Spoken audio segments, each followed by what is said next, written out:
स्थिरैरङ्गैस्तुष्टुवागुंसस्तनूभिर्व्यसेम स्वस्ति न इन्द्रो वृद्धश्रवः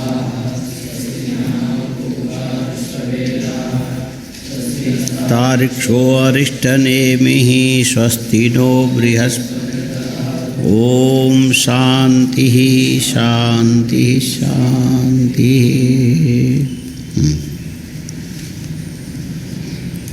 ये हो गया था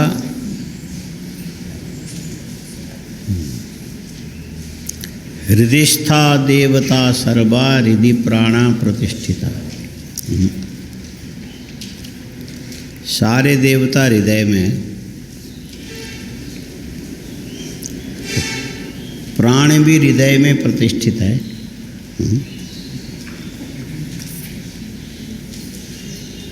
हृदि त्वमसि यो नित्यम, उसी हृदय में भगवान रुद्र भी है।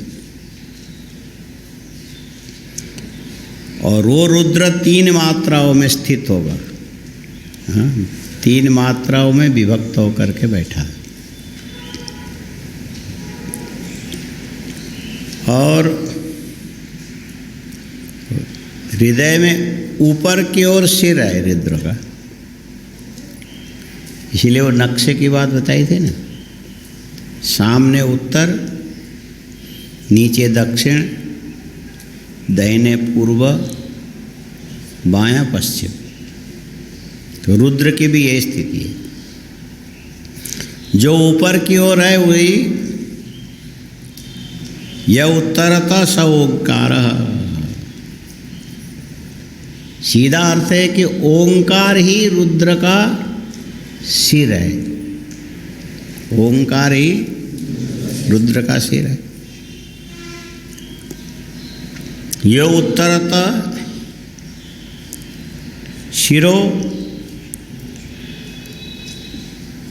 और पाद ही दक्षिण की ओर, पाद दक्षिण की ओर। और जो ओंकार है वही प्रणव है। पीछे लिखा तो था, जो ओंकार है वही प्रणव है, जो प्रणव है वही सर्वव्यापी। यहाँ तक रुके थे, जो प्रणव है।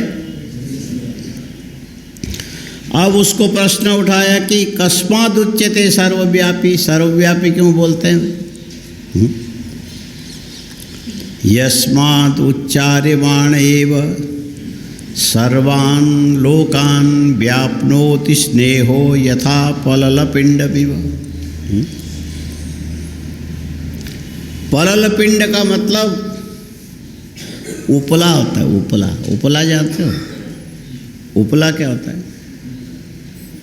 उपला, हाँ, उसको सूखे हुए को, गोबर के सूखे हुए कंडे को उपला बोलते हैं। उसको यहाँ पर पललपिंड बोलती है। अच्छा, ये जो होता है ना, गोबर अपने आप ही सूखने के बाद छिद्रयुक्त हो जाता है। छिद्र माने जैसे पत्थर है, लोहा है, ऐसा नहीं रहता। थोड़ा सा पानी डालो तो पूरा अंदर चला जाता है। गोबर के उपले के अंदर यदि तेल डाल दो, पूरा उपले में फैल जाता है। तो ये इसी को यहाँ पर इन्होंने अभिनय करके बताया। कस्मात् उच्यते सर्वव्यापी यस्मात् उच्चार्यमाण एव सर्वान् लोकान् व्याप्नोति। अब बैठ करके ओंकार का उच्चारण करो लंबे ध्वनि से।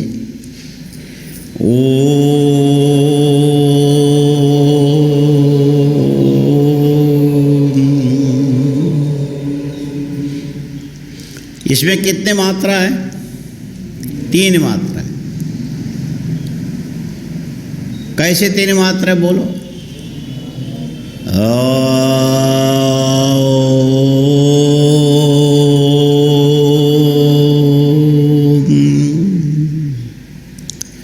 बोले पहले जो शुरू करोगे तो आकार से शुरू होता है,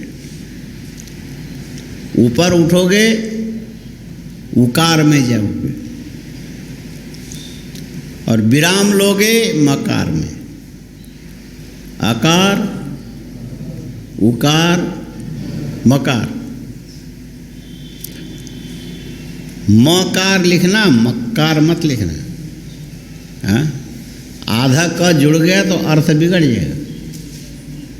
हाँ, ये मक्कार शब्द उर्दू का है, शायद हिंदी में नहीं है। चेतन, मक्कार का क्या अर्थ होता है?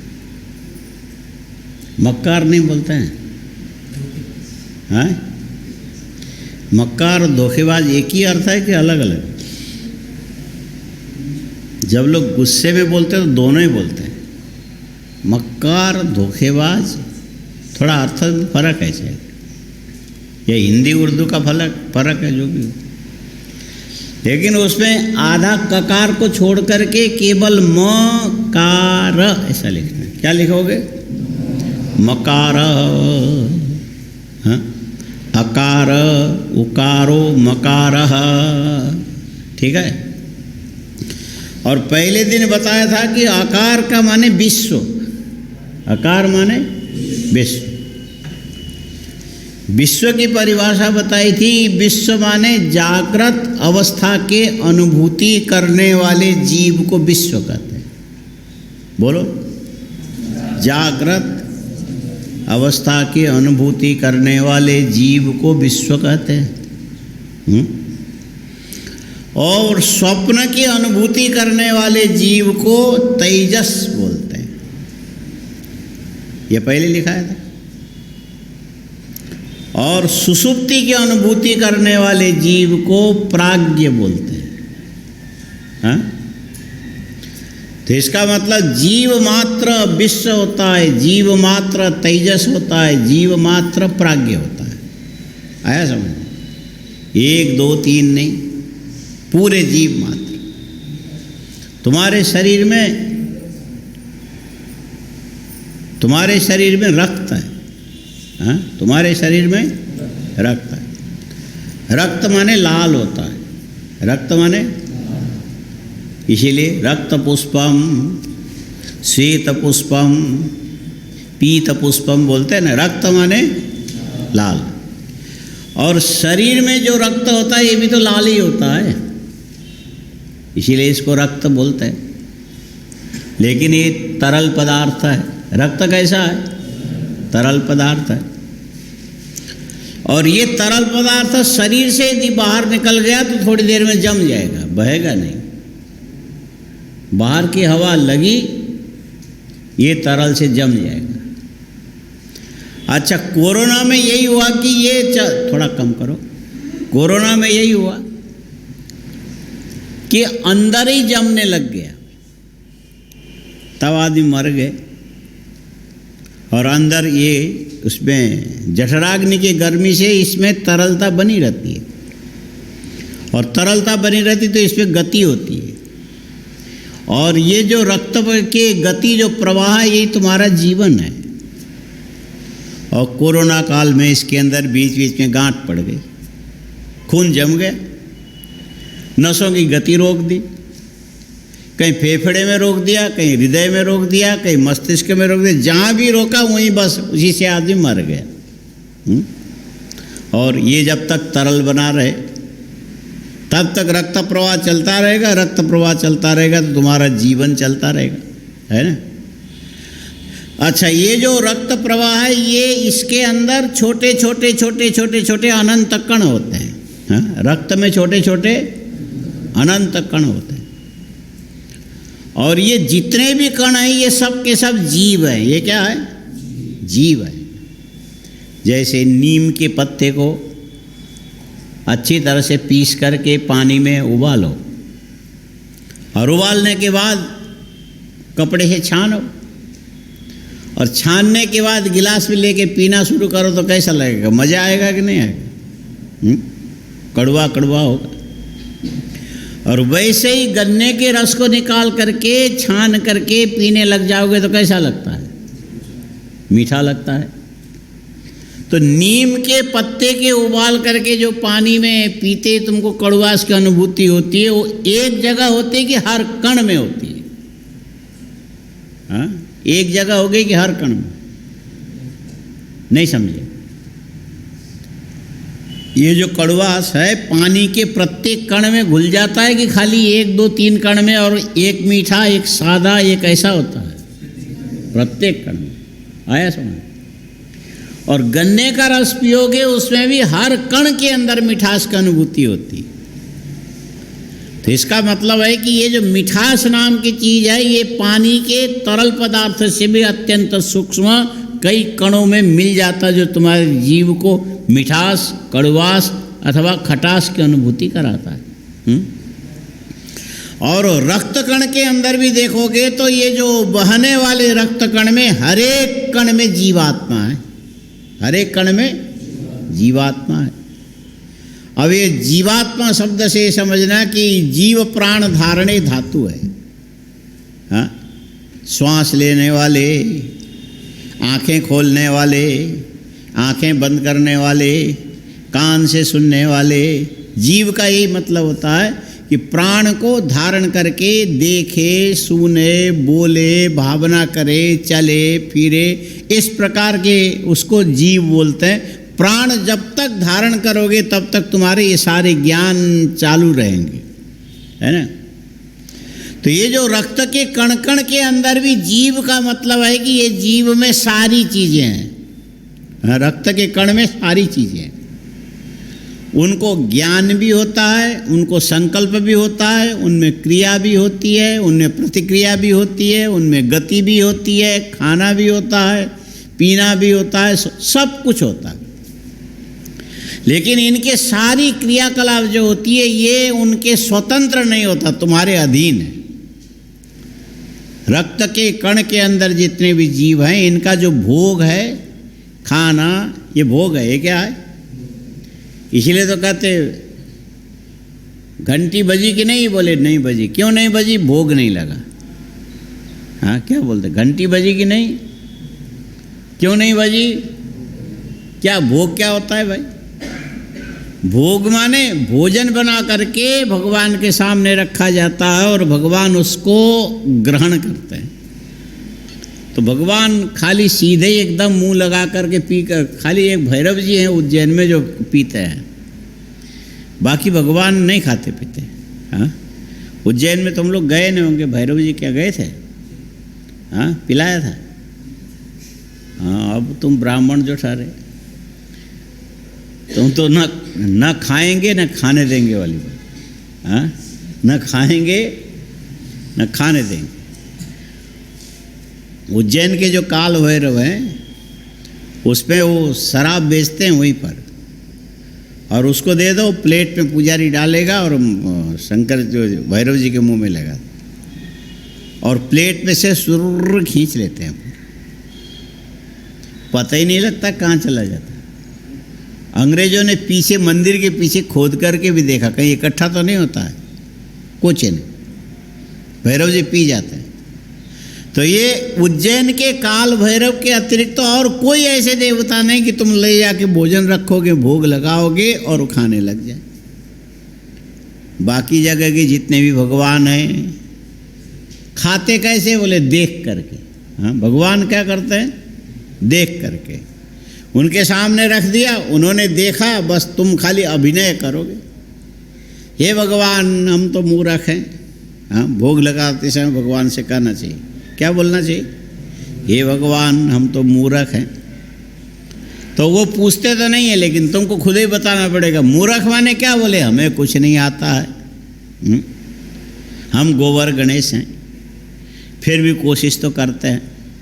आपके लिए हमने भोजन बनाया, थाली में परोसा, ला करके आपके सामने रखा, और ये हमारे शरीर है, मनुष्य शरीर, इसके अंदर से हर क्षण कोई न कोई अपवित्र पदार्थ रिश्ता रहता है बाहर। क्या बोलते हैं? रिश्ता। अपवित्र पदार्थ रिश्त रिश्त करके बाहर जावे, इसी को रिश्ते बोलते हैं। हाँ, क्या बोलते हैं? रिश्ते। हाँ, रिश्ते नहीं बोलते हैं, रिश्ते, नाते। हाँ?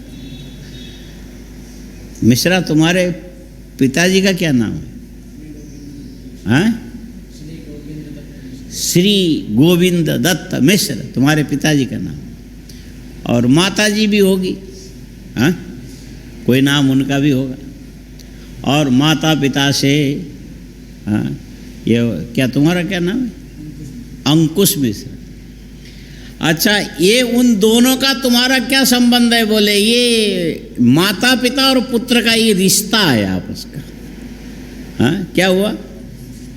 माने वहाँ से रिश करके तुम यहाँ आ गए हो।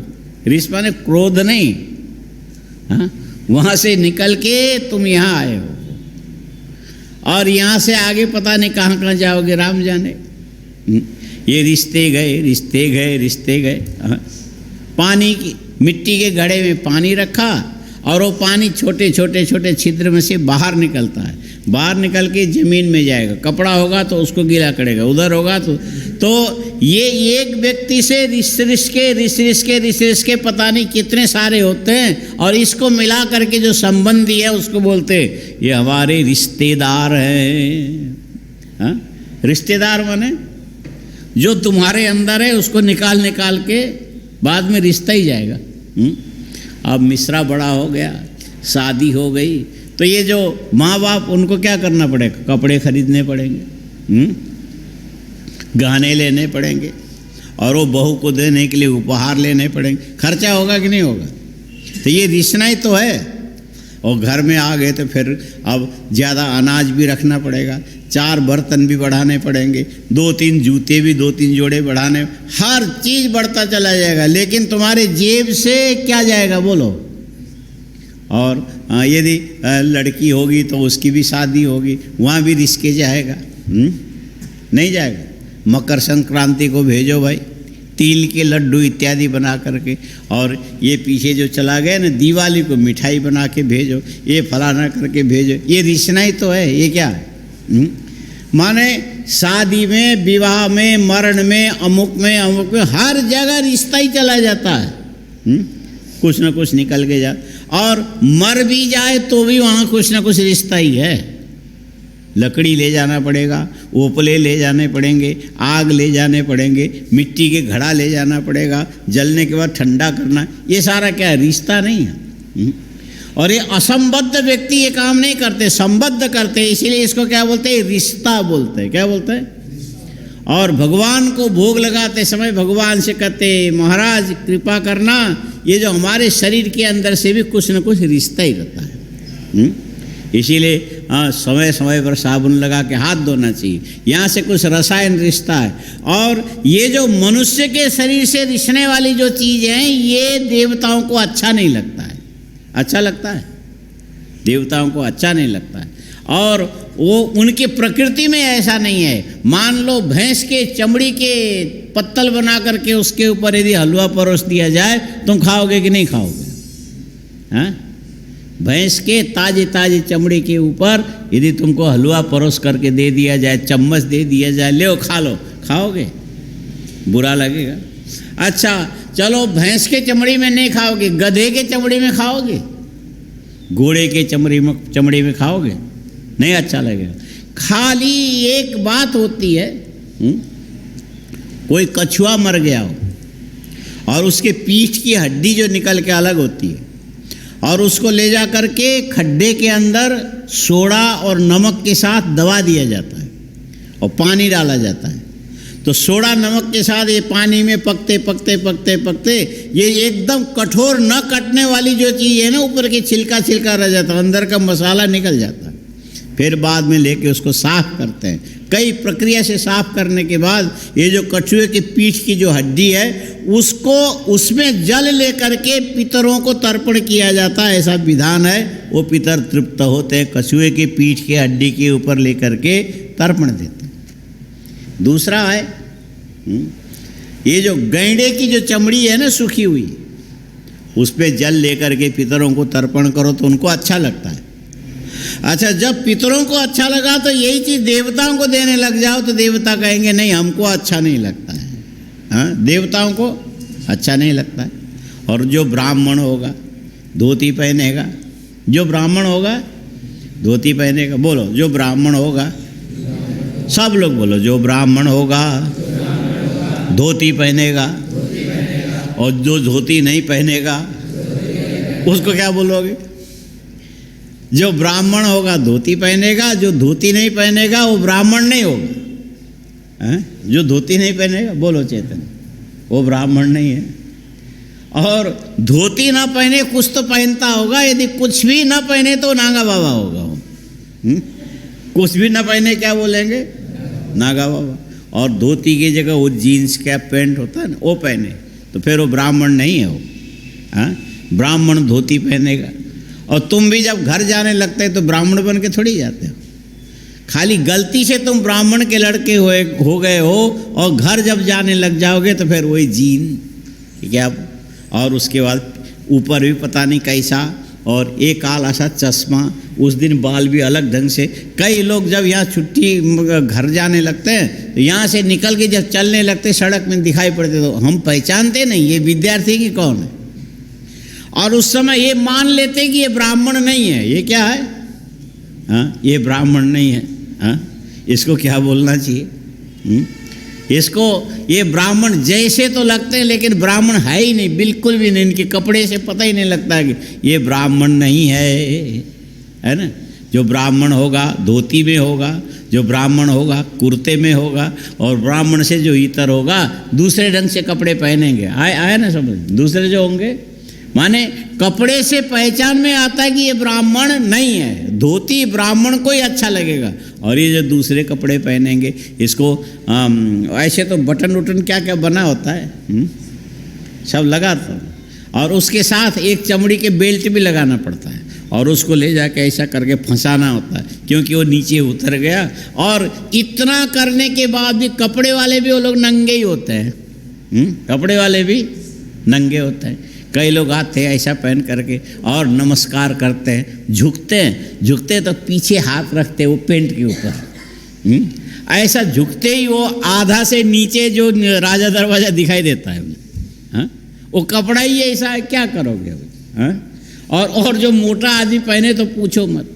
हाँ, और अब बुढ़े होने पर जब पहनते तो ये जो पेट जो है ना थोड़ा बड़ा हो जाता है, और नीचे कमर यहाँ पर सिकुड़ जाती है, और नीचे से वो जो दो थैला है, दो ऐसा लगता है कि आधा तो उसमें सामान भरा है और आधा ऐसे लटक रहा है बेमतलब का। और ऐसे कपड़े को देख करके कोई आदमी ये नहीं मानेगा कि ब्राह्मण है, ये समझदार है। ब्राह्मण के लिए क्या चाहिए? धोती चाहिए, है ना।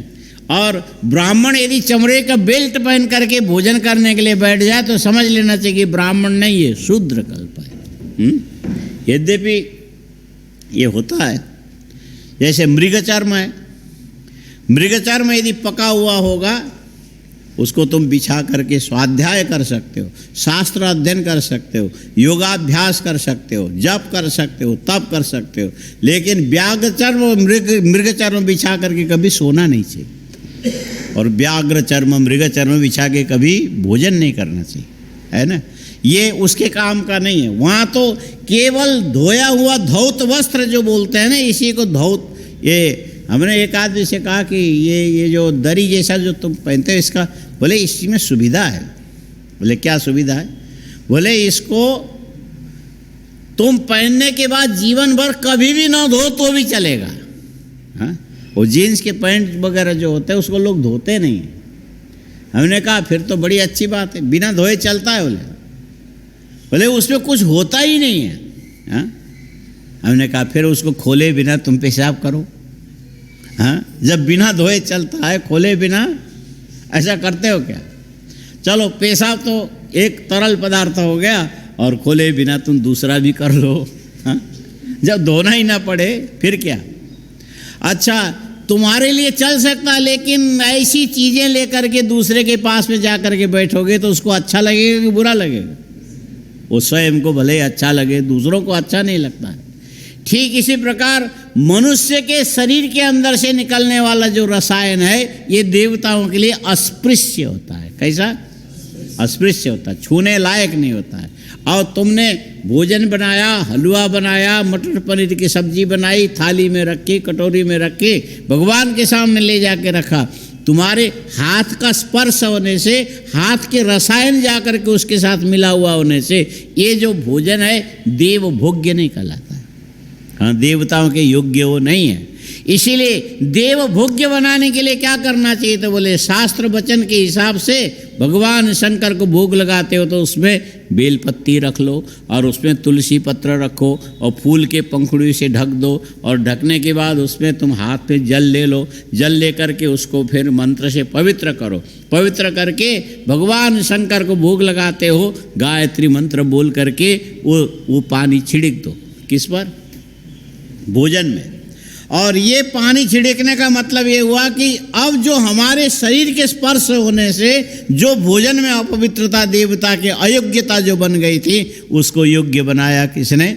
जलेन गायत्री मंत्रेण संप्रोक्ष।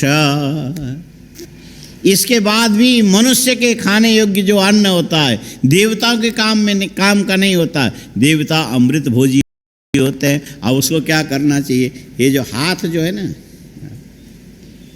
ये ऐसा है, और उसके बाद ये जो तर्जनी को ले जाके एक हाथ की तर्जनी को दूसरे मध्यमा से जोड़ो, दूसरे तर्जनी को पहले से जोड़ो, एक की कनिष्ठिका को पहले से अनामिका में ये, और ऐसा करके यूँ नीचे लटकाओगे तो कैसा दिखेगा? ये गाय के स्तन के जैसे दिखेंगे। कैसे दिखेंगे ये? और ये वो भोजन के ऊपर दिखाना चाहिए, भाव ये रखना चाहिए, हे भगवान आपके लिए हम जो भोग तैयार करके लाए ये मनुष्य भोज्य अन्न है, इसको अमृत बनाने के लिए हम ये धेनु मुद्रा दिखा रहे हैं। ये मुद्रा प्रदर्शन करने से अन्न अन्न नहीं रह जाता। क्या बनेगा? देवताओं के उपभोग करने योग्य अमृत बन जाता है। इसीलिए भोग की जो प्रक्रिया, तुम लोग तो खाली घंटी बजती छिका हूँ करके जाए, फट करके ले आए। पहले दीप जलाओ। क्या करना चाहिए? दीप के प्रकाश पड़ने से अन्न में दिव्यता आती है। हाँ, दीप के प्रकाश पड़ने से अन्न में दिव्यता आती है। उसके बाद फूल बेलपत्ती से ढकने से वो देवताओं को ये दिखाई नहीं पड़ेगा मनुष्य के हाथ का छुया हुआ है। जैसे तुम लोग ये जो कई दवाइयाँ कड़वी जो होती है कैप्सूल के अंदर वो कोई चीज़ मिठास से लपेट करके दे तो खा लेता है, और ये फूल से ढक लिया। ढकने के बाद उसमें फिर गायत्री मंत्र से वो प्रोक्षण किया, छिड़का, और छिड़कने के बाद उसमें धेनु मुद्रा दिखा करके ये बोल दिया कि महाराज अब ये अन्न नहीं रहा। ये दिखाने के बाद अब ये आपके उपभोग करने योग्य अमृत बन गया। ये क्या बना? अमृत बना। इसके बाद भी जिस देवता के सामने रखोगे ये देवता उसको उठा के सीधे खाने नहीं लग जाएंगे। और उन्होंने अपने भावना से देख लिया। ये देखना भोग है। ये क्या है? देखना भोग है। और ऐसे भी देखो तो देखना भोग है। ये क्या है? देखना भोग है। हाँ, बोले एक किसी आदमी को बच्चा हो गया, किसी आदमी को बच्चा हो गया, और बच्चा होने के बाद उसको फिर थोड़ा अधूरा ही हो गया था। माने 7 महीने में उसको जन्म देना पड़ा था, और अधूरा होने से आजकल क्या करते हैं डॉक्टर लोग हॉस्पिटल में ले जा करके 1 महीना मशीन के अंदर रखते हैं, और उसमें सारी चीज़ें अंदर खुराक पहुंचाते हैं, देखते रहते हैं, निरीक्षण करते रहते हैं। 1 महीने के बाद बिल्कुल 9 महीने के बराबर का हो गया, फिर वहाँ से निकाल के ले जाके उसकी माँ को दे देंगे, ये देख तेरा बच्चा। अच्छा, वो देखते ही रोने लगेगी, 1 महीने से मैंने अपने बच्चे को नहीं देखा था, आज पहली बार देख रही हूँ। अच्छा, नहीं देखा तो क्या हुआ? जिंदा तो है, तुमको तकलीफ क्या है? ये जो देखना भोग है, ये क्या है? भोग है। अच्छा, अब जैसे स्कूल जाने लगता तो बाहर खड़ी होकर के देखती कब आएगा कब आएगा। अरे जब भी आएगा आएगा, तू इतने परेशान क्यों? देखिए अपने बच्चे को न देखूं तो मैं परेशान हो जाती हूँ। ये देखना भोग है। ये क्या है? बहुत दिन से नहीं देखा, पढ़ने के लिए चला गया, विदेश में चला गया, 5 साल रह गया, 6 साल हो गया, 15 साल हो गया, मुझे अपने बच्चे को देखे मुझे 10 साल हो गया, मैं तो परेशान। अरे ये जो नहीं देखा तो क्या हुआ? नहीं देखने से तुम्हारी आंखें फूट जाएगी, और चीज़ें देख लो। बोले नहीं, मुझे अपने लड़के को देखना है, फलाने को देखना है, उसको देखने के लिए जाना है, उसको देख ले, और बस इसी को दर्शन बोलते हैं। क्या बोलते हैं? दर्शनम भोगः। हाँ, दर्शन क्या है? भोग है। अच्छा, अब वो बच्चा गोद में लेके उसके सिर के ऊपर ऐसा ऐसा हाथ फेरते हैं, ये क्या है? स्पर्शनम भोगः। ये क्या है? स्पर्शनम भोगः। और अपने बच्चे को हृदय से लगाते समय उसके सिर के अंदर निकलने वाले जो पसीना सूख करके एक गंध बनता है, और माँ बाप क्या करते? ऐसे हृदय से लगा के सूंघते हैं। ये अच्छा है क्या? हाँ? गंदगी सूंघना अच्छा लगता है? दूसरों का भले खराब लगे, लेकिन अपना अच्छा लगता है। अपना बेटा है, उसके पसीने से एक गंध निकलता है, वो गंध नहीं है, ये खुशबू है। इसको क्या बोलते हैं? बू माने हवा के साथ आने वाला गंध ही होता है, और हृदय में प्रसन्नता देने वाले जो गंध है उसको खुशबू बोलते हैं। क्या बोलते हैं? और हृदय में जो तुम्हें सुकून न दे करके दुख देने वाला उसको बदबू बोलते हैं। क्या बोलते हैं? बदबू बोलते हैं। कोई आदमी ऐसा बैठ गया, आज का खाया 3 दिन तक उसका पेट ही साफ नहीं हुआ और अंदर से खराब गैस निकल गया अपान से, उसको क्या बोलेंगे? बदबू बोलेंगे। और अपना बेटा है और आकर के हृदय से लग गया, सिर में पसीना था उसका जो, और स्वयं का होने से तुम्हें प्रसन्नता देने वाली जो गंध है, इसको क्या बोलते हैं? ये भी भोग है। हाँ? इसको क्या बोलते हैं?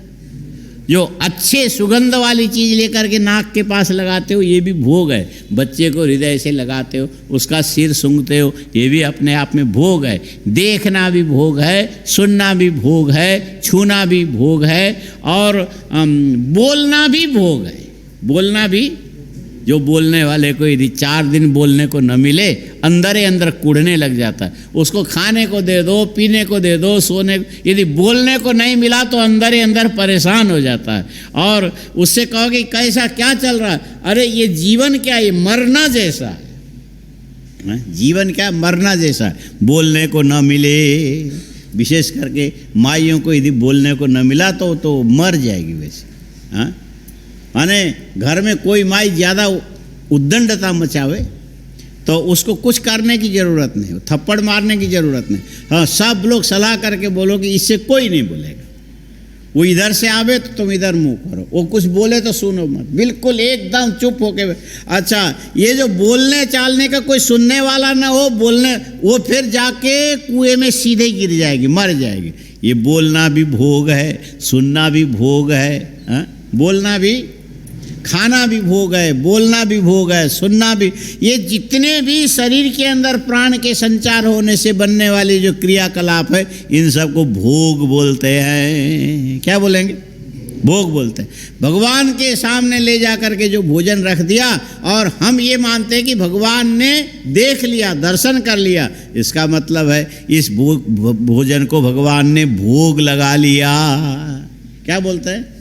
भोग लगाया। उसकी सारी प्रक्रिया है, पहले दीप जलाना, दीप के प्रकाश में अदिव्य जो अन्न है दिव्य बन जाता है, और फूल से ढकना, देवताओं को उसके अंदर के दोष कम दिखते हैं।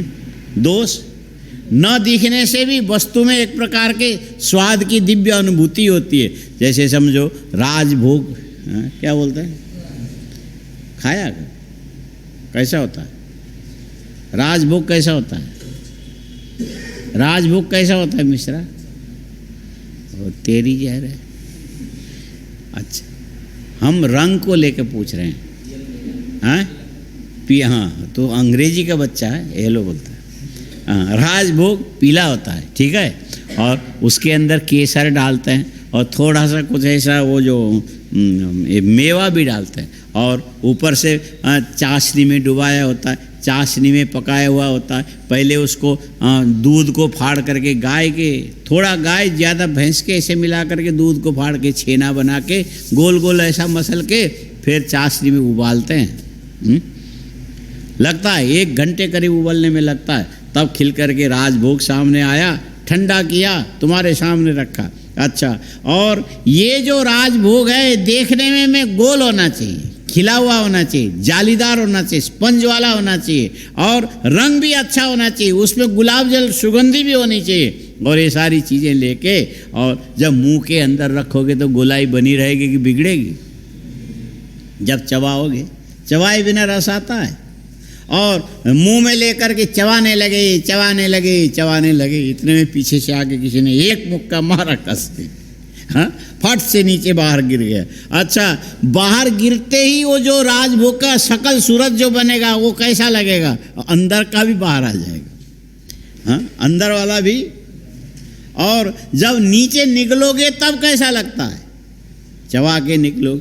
अच्छा, ये जो मुंह में चबाने से उसने उसका सारा रूप तुमने खराब कर दिया और अंदर चला गया, नहीं दिखाई पड़ा, तुमको बुरा नहीं लगेगा। और यदि बाहर आकर के दिखने लग जाए तो इतना बुरा लगेगा कि अंदर का भी सारा उलट होकर के चला जाएगा।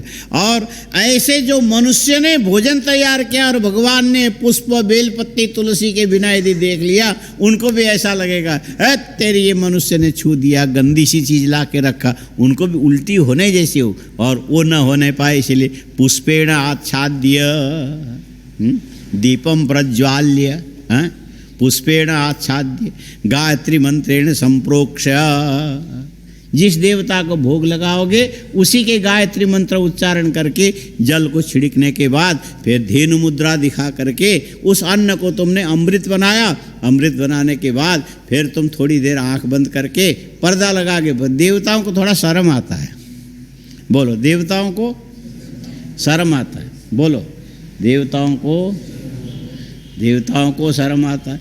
पहले तो आदमियों को भी आया करता था, हाँ, आदमियों को भी पहले, पुराने जमाने की बात है, पहले आदमियों को शर्म आया करता था, बोलो, पहले, ये इतिहास की बात हो गई, हाँ, पहले आदमियों को भी शर्म आता था। इसीलिए जो शर्मदार जो आदमी होता है सबके सामने आंग आंग आंग करके नहीं खाता था, उसको ले जाएगा, एक कोने में बैठेगा, उधर मुंह करेगा, कोई हमको देख तो नहीं रहा, सबके सामने खाना अच्छा थोड़ी होता है, अरे शर्म संकोच भी कोई चीज़ होती है।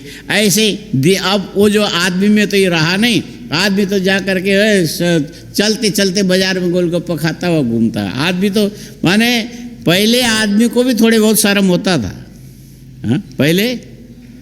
और ये माना जाता था कि जानवरों को शर्म नहीं होता है, लेकिन आदमी को शर्म होता है, हाँ? जानवरों को शर्म नहीं होता है। इसीलिए तुम देखोगे कार्तिक के महीने में कुत्ते और सड़क में क्या क्या करते दिखेंगे, हाँ?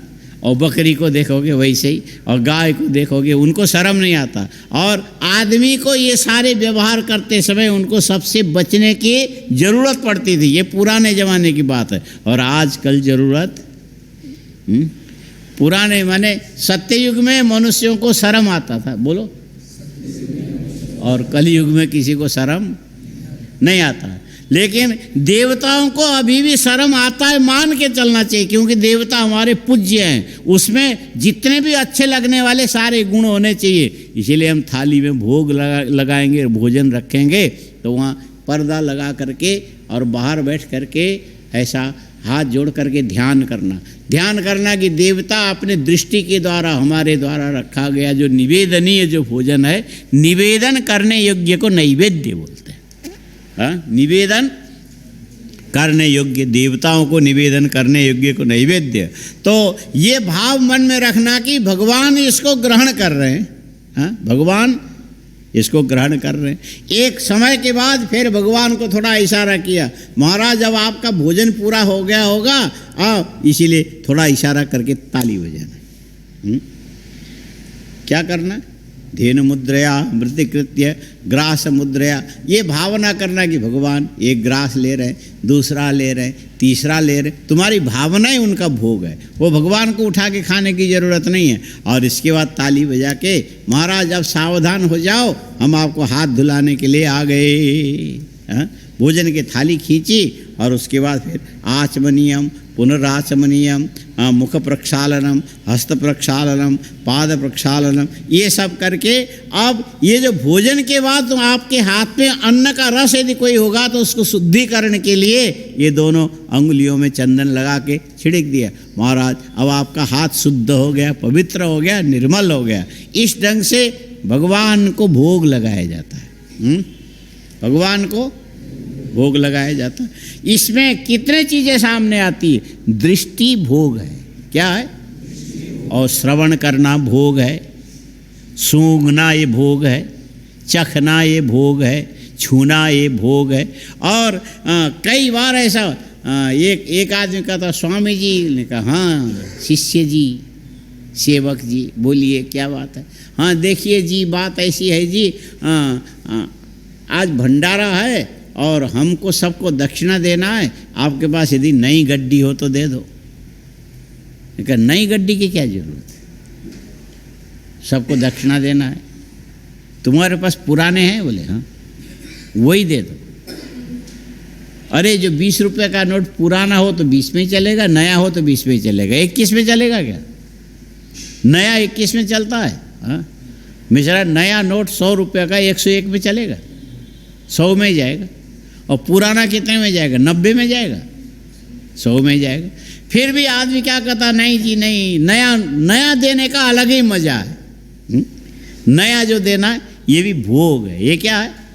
एकदम मुड़ा हुआ नहीं है, बिल्कुल साफ है, सफ़ेद है, किसी का थूक नहीं लगा। ये जो भोजन तो दूसरे का जूठा अच्छा नहीं लगता, लेकिन पैसे दूसरे के जूठे भी आदमी जेब में रख लेता है और स्वयं भी जूठा करता है या थूक लगा के गिनता है ना। बोले नया का मतलब है कि इसमें किसी के थूक लगा नहीं है, हा? इसमें किसी का थूक लगा नहीं है। और वैष्णव लोग क्या करते हैं, भगवान को दक्षिणा चढ़ाने का विधान है, सिक्का होगा तो पानी में धो के चढ़ाओ और कागज़ का होगा तो भी धो करके चढ़ाओ, बिना धोए मत चढ़ाओ, क्योंकि तुम्हारे थूक लगे हैं, भगवान के पास जाएगा खराब हो जाएगा। हाँ, थूक लगने से खराब हो जाएगा। इसीलिए नया होगा तो इस ढंग से प्रदूषित नहीं है, नया होगा तो अच्छा। अब किसी को देते समय भी यही भाव मन में आता है, हम नए नए कड़े कड़े नोट दे रहे हैं। ये कड़े कड़े नोट का जो ज्ञान है ये भी भोग है। ये क्या है? नए कपड़े पहनना ये भी भोग है, पुराने कपड़े पहनना ये भी भोग है, पुराने कपड़े किसी को देना ये भी भोग है, लेकिन प्रशंसनीय भोग नहीं है। हाँ, ये प्रशंसनीय भोग नहीं है। एक आदमी आया, कहने लगा, स्वामी जी आप कलकत्ता जा रहे हो? बोले हाँ। सुनते कि बंगाल में गरीबी बहुत है ना? हाँ सुना तो है। तो हमारे बच्चों के द्वारा पहन करके छोड़े गए बड़े अच्छे अच्छे कपड़े बहुत सारे हैं, आप वहाँ ले जाओ। मैंने कहा ऐसा करना, मेरे पास भी बहुत सारे पुराने कपड़े, तू ले जा। हाँ? और किसी को देने के लिए पुराना ही देना चाहिए कि नया देना चाहिए? बोलो। हाँ? अरे तुम तो 2-2 दिन पहन करके बच्चों ने छोड़ दिया और हम ले जाके ये अच्छी नौकरी तुमने दे दी। ये तरीका सही नहीं है। लेकिन तुम स्वयं जाकर के किसी को जरूरत पड़े दे दो, ये बात है। जिसके पास नहीं है उसको मिल करके प्रसन्नता होगी, और जिसके पास नहीं है उसके दिन नए दोगे तो उसकी प्रसन्नता ज़्यादा होगी कि नहीं? इसको भी भोग बोलते हैं। क्या बोलते हैं? इसको भोग बोलते हैं। नए कपड़े पहनना ये भी भोग है। और किसी कहीं पर बड़ा संगीत समारोह हो रहा, वहाँ जा कर के बैठ के सुनते हो, ये सुनना भी भोग है। और बाजा बज रहा है उसको सुनना भी भोग है। माने ये कब तक चलेगा? जब तक तुम जिंदे रहोगे तब तक चलेगा। यदि प्राण निकल गया उसके बाद उसके सामने बैठ करके चाहे उसके शरीर में तेल लगाओ। आदमी मर गया और उसके पैर में ले जा करके चमेली का तेल मालिश करो, और सिर के ऊपर ले जा करके सुगंधित तो ब्राह्मी आंवला केश तेल ले जाके मुर्दे के सिर पर और मुर्दा थोड़ा हंसेगा कि नहीं हंसेगा? और उसको बढ़िया रेशमी कपड़ा पहना दो और सोने की अंगूठी पहना दो, सोने की माला पहना दो, मुर्दे में फर्क पड़ेगा? और संसार में जितने भी भोग की चीज़ें हैं, जब तक शरीर के अंदर प्राण रहेगा तभी तक भोग बनेगा। प्राण के बिना भोग कभी बनता नहीं है। इसीलिए ये समझ लो, देखना, सुनना, बोलना, सूंघना, चखना, ये सारी चीज़ें भोग कोटि में आती है। हाँ? ये सारी चीज़ें भोग कोटि में। बोलना भी भोग है, सुनना भी भोग है, सुनाना भी भोग है। और ये भी समझ लो कि किसी की निंदा करना भी भोग है। हाँ? किसी की प्रशंसा करना भी भोग है, निंदा करना भी भोग है। माने ये कोई अच्छा भोग हो सकता है, कोई बुरा भोग हो सकता है। अरे मिर्ची भी तो खाते हो, मिर्ची नहीं खाते हो? और मुंह में परपराता है, एकदम जलने लगता है, तो भी तुम अच्छा मानते हो, ये भी भोग है। ये सब क्या है? और ये सारी चीज़ें अब इसमें मुर्दे के आँख में मिर्ची का पाउडर डाल दोगे तो ये रोने लगता है कि आँखों से आंसू निकलता है? ये तब तक बनेगा जब तक शरीर में प्राण रहेगा। प्राण नहीं होगा तो भोग बनने वाला नहीं है। अच्छा, ये जो भोग की स्थिति है, एक होता है स्वतंत्र भोग, एक होता है स्वतंत्र भोग, एक होता है परतंत्र भोग। क्या बोलते हैं? स्वतंत्र भोग और परतंत्र भोग। और तुम अमुक अमुक भोग में तुम स्वतंत्र हो। सफ़ेद फूल की माला पहनो, लाल फूल की माला पहनो, गुलाब की फूल की माला पहनो, पंखुड़ियों की माला पहनो, ये तुम स्वतंत्र हो। इसमें तुम्हें कोई भी अपने ओर से दबाव नहीं डाल सकता। लेकिन तुम्हारे शरीर के अंदर जो रक्त कण में जीवात्मा है, ये भी भोग की इच्छा रखने वाले होते हैं, लेकिन वो स्वतंत्र भोग का सामर्थ्य उनके अंदर होता। ये परतंत्र भोग वाले, माने तुम खाओगे उस आनंद के एक अंश में उनको मिलेगा, तुम पियोगे उसका एक अंश उनको मिलेगा। माने तुम्हारे भोग के अधीन तुम्हारे शरीर के अंदर चलने वाले जो रक्त कण है, उसके अंदर रहने वाले जीव के भोग की सिद्धि होती है। हम भी इतने स्वतंत्र भोग वाले नहीं हैं, हाँ? हम भी इतने स्वतंत्र भोग वाले नहीं हैं। जे तीर्थानि प्रचरन्ति श्रिका हस्ता निखंगिणः ते खागुंसहस्त्रयो जने बधन्वा नितन्मसी। एक आदमी ने सुबह सुबह उठ करके हलवा बनाया, हाँ? आटे का हलवा बनाया, सूजी का नहीं। किसका बनाया? आटे का। आटे को घी में सेका, बड़े मेहनत करके सेका उसने, कम आंच में, धीरे धीरे धीरे पलटा से। हाँ? लोग जो पलटू खराब होता है, पलटू क्या होता है? जो पक्ष बदलने वाला। अभी इस पक्ष में था, फिर इधर गए, फिर इधर गए, फिर इधर गए, वो पलटू राम बोलते हैं। हाँ? पलटू राम, जैसे नीतीश कुमार को पलटू राम बोलते हैं। ऐसे तो पता नहीं कितने कुमार हैं, एक खाली उदाहरण तुमको बताया। माने पक्ष पलटने वाले को क्या बोलते हैं? अच्छा, वो तो खराब माना जाता है। और कढ़ाई में गरम घी के अंदर जो आटा डाल करके उसको पलटने के लिए जो होता है, जो स्टील का उसको क्या बोलते हैं? पलटा बोलते हैं, उसको पलटू नहीं बोलते। हाँ, उसको क्या बोलते हैं? और उसको धीरे धीरे ऐसा पलट दिया, ऐसा पलट दिया। वो जो कढ़ाई के निचले स्तर में जो होगा ना, वो ज़्यादा गर्म से जलने लगता है, जलने ना पाए इसलिए उसको उल्टा करके ऊपर रख दो, ऊपर वाला नीचे जाए, नीचे वाला ऊपर जाए, ऐसा धीरे धीरे धीरे धीरे धीरे सेकते रहोगे। देखते देखते देखते लोग क्या करते हैं कि एक बादाम, छिलके वाले बादाम को रखते हैं, इसके साथ उसका रंग यदि बराबर मिल गया तो समझ लेना चाहिए कि आटे का हलवा घी में सही ढंग से सेक गया। और जैसे ठीक ढंग से सेक गया तो दूसरे चूल्हे के अंदर रखते हैं पानी, पानी के अंदर डाल दिया गुड़, और गुड़ उबलने लग जाए और उसमें थोड़ा कई चीज़ें, गुड़ को साफ़ करने के लिए थोड़ा दूध डाल देते हैं तो उबल के जो झाग बनता है उसमें से उसको सफाई हो जाती है। और ये चाशनी जैसा जब बन गया और इधर आँच मध्यम है, धीमी है, और वो चाशनी ले जा कर के वो जो सेके हुए आटा में डाल दी और थोड़ा चलाने लगे। पहले तो भग भग भग करेगा उसमें, हाँ? गैस छोड़ेगा, गर्मी निकलेगा, और बाद में धीरे धीरे धीरे धीरे पहले कढ़ाई में चिपकेगा, थोड़ी देर सेकते चले जाओगे, सेकते चले जाओगे, वो कढ़ाई छोड़ देगा, छोड़ करके गोल सा बन जाएगा, है ना? कैसा बनेगा? और गोल सा। उसके बाद भी आदमी सेकता रहता है। ये गुड़ जरा घी में पक जाए ना अच्छी तरह से तो दांत के बीच में आने से कुरकुरा सा लगता, बड़ा अच्छा स्वादिष्ट, और बनाए बड़े ढंग से। और दिसंबर का महीना, ठंडी के दिन, हलवा बनाया गरम, इधर बनाया चाय, लेकर के बैठ गया खाने के लिए। आज मज़े से खाएंगे हलवा, और मुँह में पानी आ रहा है। बाद में जाके कुल्ला कर लेना। कितना बजा? टाइम क्या हुआ? 10 बज गया। अच्छा, अब ले करके टेबल में रख के कुर्सी में बैठा खाने के लिए। अब ये मंत्र बोलो, ये तीर्थानि प्रचरन्ति श्रिका हस्तानि तीखा गुंसहस्त्रयो जने बधन्वा नितन। ये जगत की सृष्टि करने के लिए परमात्मा ने पहले विराट को बनाया, विराट के बाद दृष्टि बनाई, दृष्टि के बाद संकल्प शक्ति बनाई, संकल्प शक्ति के बाद सबसे पहले उस विराट ने क्या किया? उस विराट ने सबसे पहले मृत्यु को उत्पन्न किया। किसको बनाया? वो मृत्यु कैसा था? तो 3 आँख वाला था। हाँ, वो मृत्यु कैसा था? 3 आँख वाला था। वो मृत्यु कैसा था? 3 पैर वाला था। 3 आँख वाला, 3 पैर वाला, और उसके सिर के ऊपर 4 सींग थे। चत्वारि श्रृंगा त्रयो अस्य पादा, 2 शीर्षे, 2 सिर, 3 आँख, 4 सींग और साथ में 3 पैर वाला, और उसके चारों ओर त्रिधाबद्धो भूर्भुवस्व जो बोलते हैं ना, इस प्रकार बड़ा भयावना मृत्यु प्रकट हो गया। तो वो ब्रह्मा जो उत्पन्न करने वाला डर गया, अरे बाप रे, ये तो बड़ा भयंकर है। तो मृत्यु से डर के तुम कहाँ जाओ?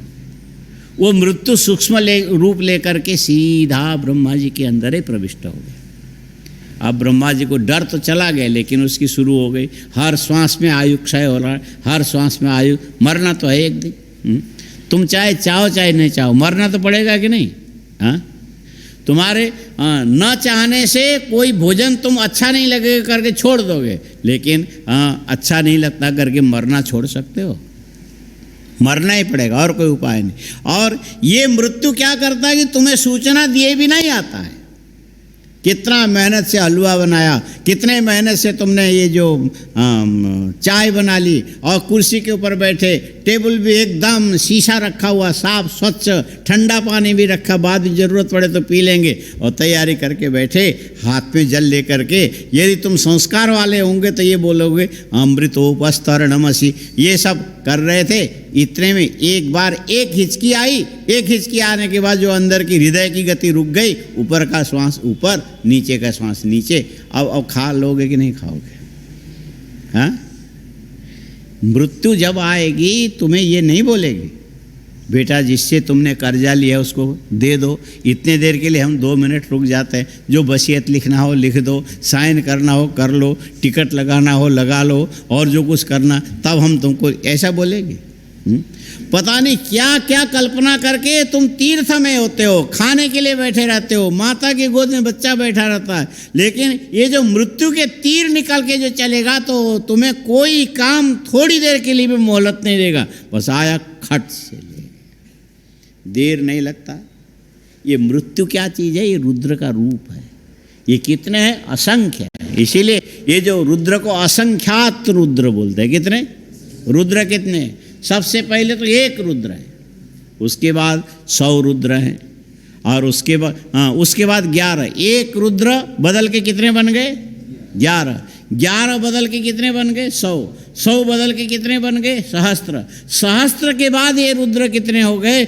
ये रुद्र फिर असंख्यात, माने तुम गिनती न कर सको। ये हर कण कण के अंदर सर्वत्र ये रुद्र व्याप्त है। ये है जीवन के साथ परिवर्तन लाने के लिए मृत्यु है। ये रुद्र क्या है? मृत्यु है। अच्छा, ये सब के साथ जुड़ा हुआ है। ये जो तुम्हारे स्थूल जीवन के साथ भी जुड़ा हुआ है, और साथ में तुम्हारे रक्त कण के अंदर, वहाँ भी जीवन मृत्यु चलता रहता है। बीच में बुखार आया, दवाई खाया, पसीने निकले, उस पसीने में दुर्गंध आता। मतलब क्या है? रक्त के कण के अंदर जो भोगने वाले जीव हैं, ये मर गए, मरने के बाद निकल के बाहर आ गए। तो तुम्हारा जो भोग है, वो जो रक्त के कण के अंदर रहने वाले जीवात्मा की अपेक्षा तुम्हारा भोग थोड़ा स्वतंत्र है, लेकिन तुम भी इतने स्वतंत्र नहीं हो। तुम भी जीवन और मृत्यु के विधान करने वाले ईश्वर के अधीन हो। अच्छा, अब सवाल है कि ईश्वर किसी के अधीन है कि नहीं है? बोले वो किसी के अधीन नहीं है, सर्वतंत्र स्वतंत्र है, और उसके द्वारा ही सारे प्राणियों को भोग मिलते हैं। लेकिन ईश्वर को भोग देने वाला दुनिया में दूसरा कोई नहीं है। और वो कितना बड़ा है? संसार में जितने भी तेजस हो, विश्व हो, प्राज्ञ हो, जितने प्रकार के भी जीव हो, सब ईश्वर के अंतःपाती, ईश्वर के अंदर हैं। और ईश्वर को यदि जानोगे तो सारे जीव का ज्ञान अपने आप ही हो जाएगा। एक आदमी को, मिश्रा को यदि देख लेंगे तो हमको अपने आप पता लग जाएगा, मिश्रा के शरीर में रक्त है, मिश्रा के शरीर में चमड़ी है, मिश्रा के शरीर में बाल है, नाखून है, हड्डी है, पसली है, पता नहीं क्या क्या नहीं, सारी चीज़ें तुमको देखते ही पता लगता है कि हमने देख लिया। वैसे एक ईश्वर का यदि ज्ञान हो गया तो संसार में उसके अधीन जितने भी चीज़ें, सब का ज्ञान होगा। पर ये ज्ञान कैसे होगा? तुम्हारा क्या नाम है? हाँ, तुम्हारा नाम सत्यम मिश्रा है, और तुम्हारा नाम झूठम मिश्रा है। हाँ, और तुम्हारा क्या नाम है? परम। आगे क्या है? हाँ, अच्छा अच्छा। ठीक है, तुम्हारा क्या नाम?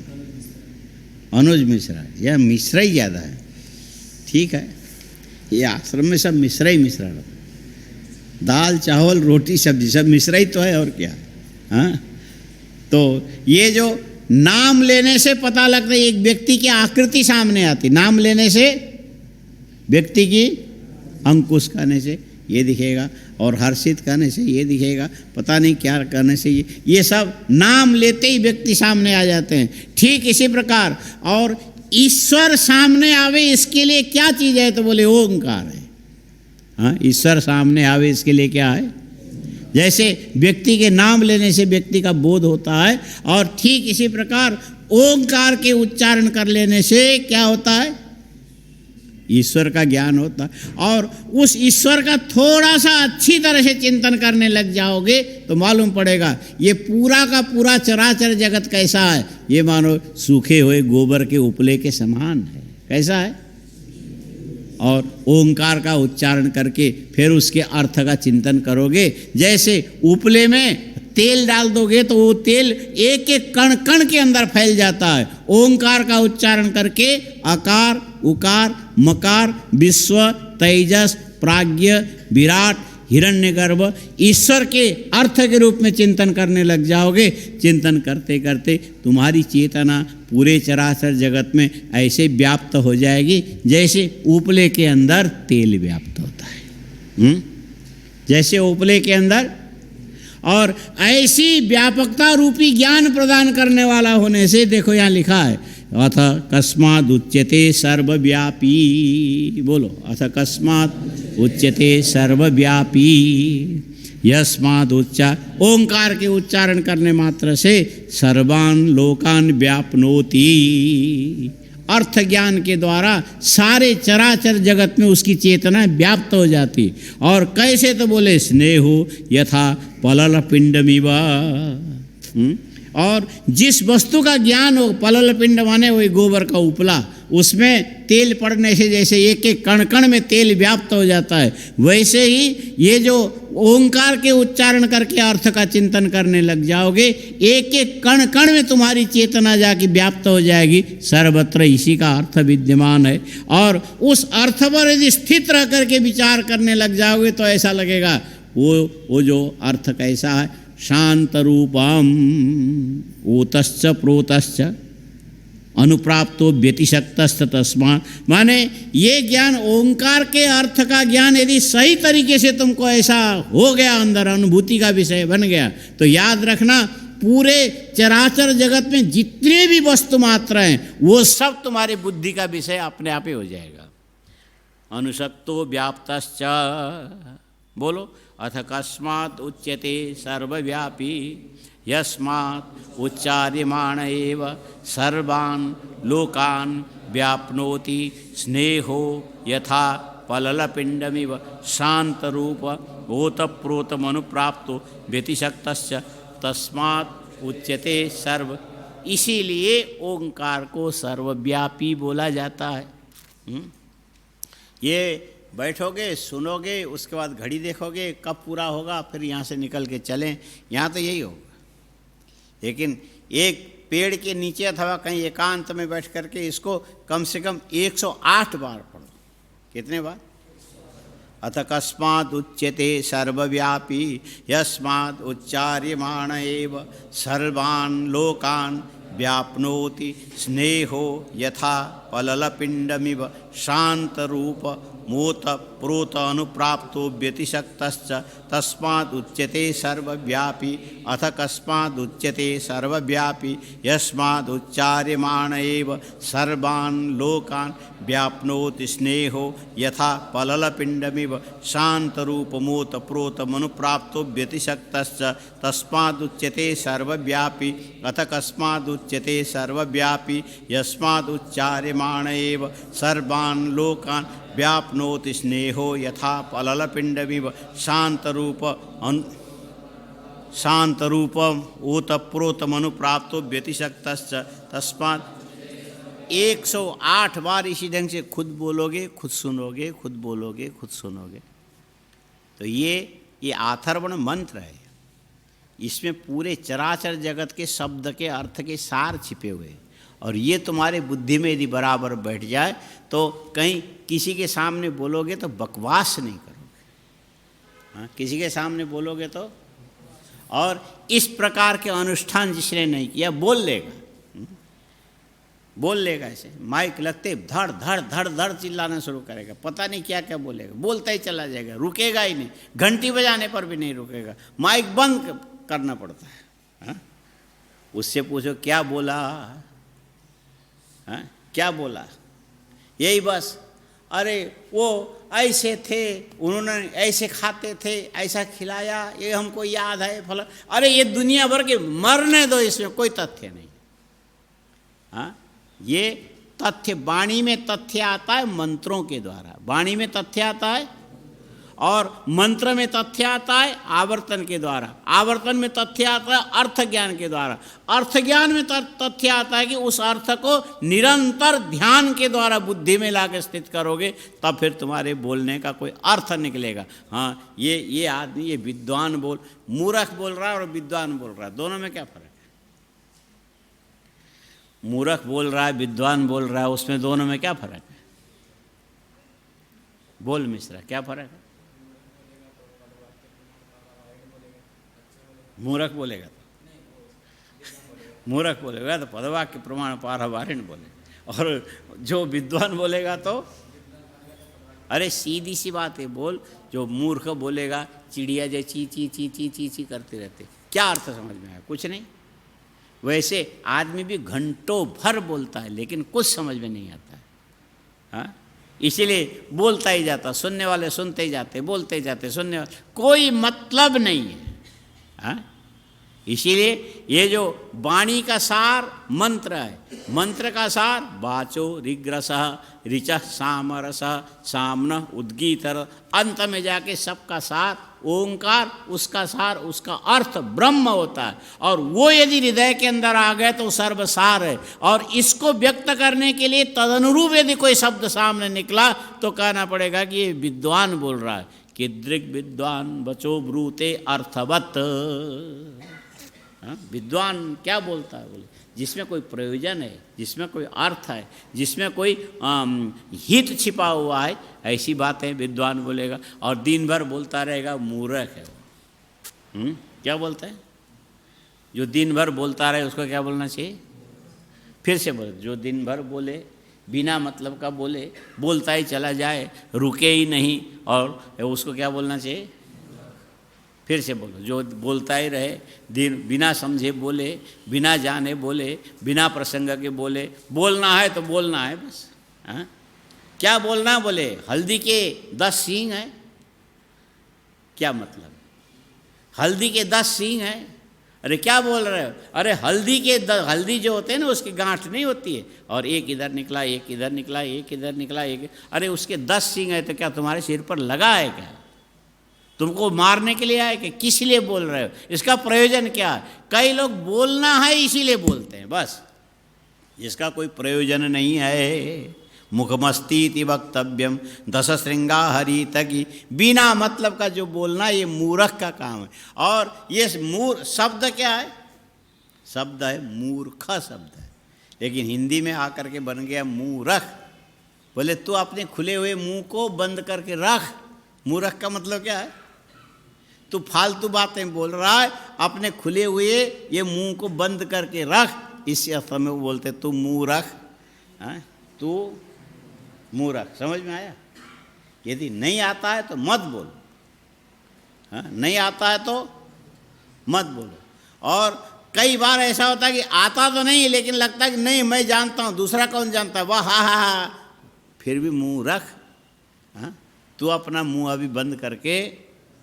स्वामी अखंडानंद जी थे वृंदावन वाले, बड़े अच्छे मननशील महात्मा थे, तपस्वी थे, विद्वान थे, उस समय के गौरव थे।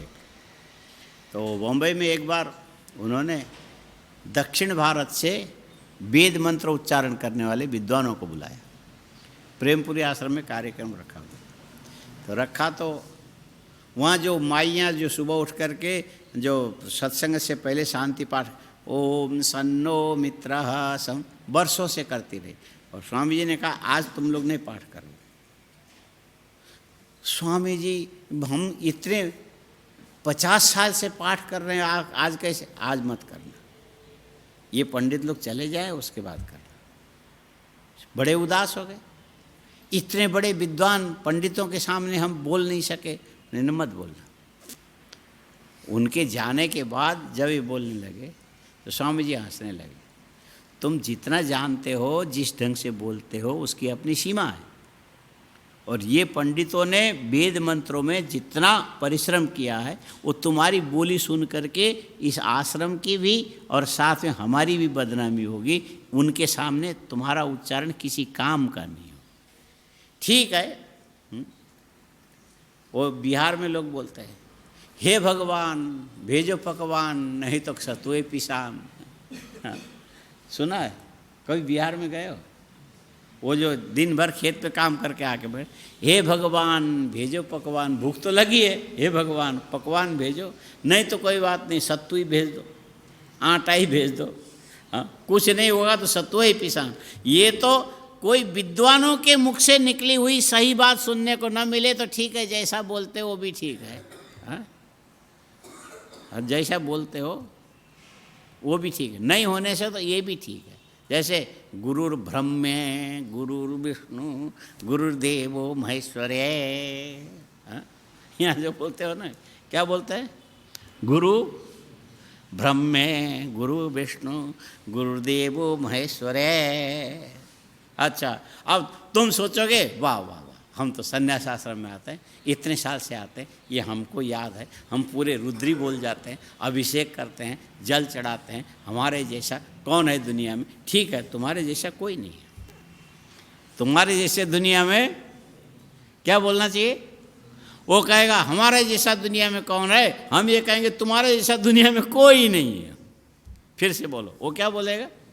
हमारे जैसा दुनिया में कौन है, हम भी कहते हैं तुम्हारे जैसा दुनिया में कोई नहीं है। और जो होगा हो सकता तुमसे अच्छा ही हो और तुमसे खराब भी हो, दोनों ही हो सकता है। ये सारा सापेक्ष वाला जगत है, एक से बढ़ के और आगे और आगे और आगे और आगे और आगे, पता नहीं कितनी अच्छाई की कोई सीमा नहीं है। और हम अपनी थोड़ी बहुत चीज़ों को ये मानने लग जाते, डकारने लगे, वाह हम तो ऐसे परब्रह्म हैं।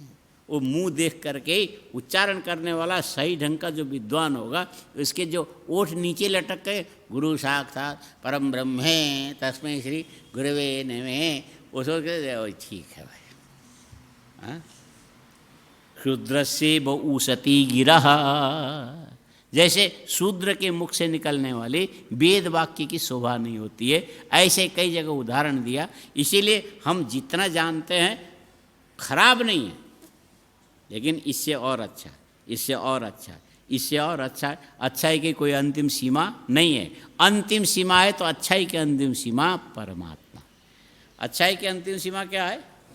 परमात्मा है। इसीलिए ये संतुष्ट मत होना कि हम बहुत कुछ जानते हैं। हाँ, जितना जानते हो इसमें और कुछ करना, और कुछ करना, तो ये इतने आगे कैसे बढ़ोगे? तो यहाँ से बढ़ोगे। अब फिर से बोलो, अथ कस्मात् उच्यते सर्वव्यापी यस्मात् उच्चार्यमाण एव सर्वान् लोकान् व्याप्नोति स्नेहो यथा पललपिंडमिव शांतरूपम ओतप्रोतमनुप्राप्तो व्यतिशक्तश्च तस्मादुच्यते सर्व यो सर्वव्यापी स अनंतः।